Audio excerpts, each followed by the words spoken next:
জুলাই গণঅভ্যুত্থানের কর্মসূচি ঘিরে একের পর এক হামলা, হুমকি ও বাধার মুখে পড়ছে নবগঠিত দল জাতীয় নাগরিক পার্টি বা এনসিপি।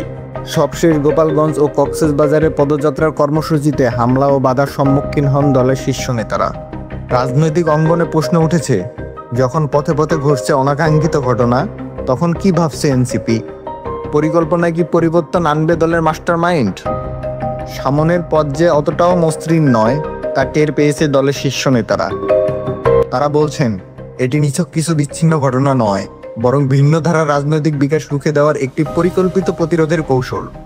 16 জুলাই গোপালগঞ্জে অনুষ্ঠিত কর্মসূচিতে ভয়াবহ হামলার ঘটনা ঘটে। এনসিপির কেন্দ্রীয় নেতাদের লক্ষ্য করে হামলা চালায় নিবন্ধন স্থগিত হওয়া দল আওয়ামী লীগ ও নিষিদ্ধ ছাত্রলীগের নেতাকর্মীরা। পরিস্থিতি নিয়ন্ত্রণে পুলিশ ও সেনাবাহিনী সাউন্ড গ্রেনেড, কাঁদানে গ্যাস এবং ফাঁকা গুলি ছোড়ে। সেনাবাহিনীর সাজোয়াজানের সহায়তায় নিরাপদ স্থানে সরিয়ে নেওয়া হয় এনসিপির আহ্বায়ক নাহিদ ইসলাম সহ শীর্ষ নেতাদের। গোপালগঞ্জের ঘটনার রেশ কাটতে না কাটতেই গেল শনিবার কক্সবাজারের পথেও বাধা ও ভাঙচুরের শিকার হন এনসিপি নেতারা। বান্দরবন অভিমুখী জুলাই পদযাত্রার পথসভাও পুণ্ড করে দেওয়া হয়। নিরাপত্তা সংখ্যায় আইন শৃঙ্খলা বাহিনী 2 ঘন্টা ধরে দলটির গাড়িবহর আটকে রাখে চকরিয়া আর্মি ক্যাম্পে।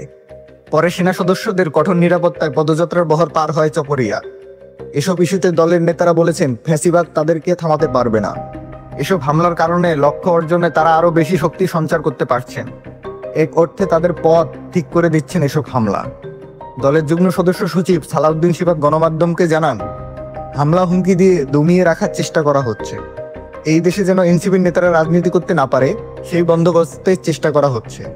তবে কোনো অপপ্রচেষ্টাই তাদেরকে আটকানো সম্ভব না বলে দৃঢ় প্রত্যয় ব্যক্ত করেছেন এনসিপির এই নেতা।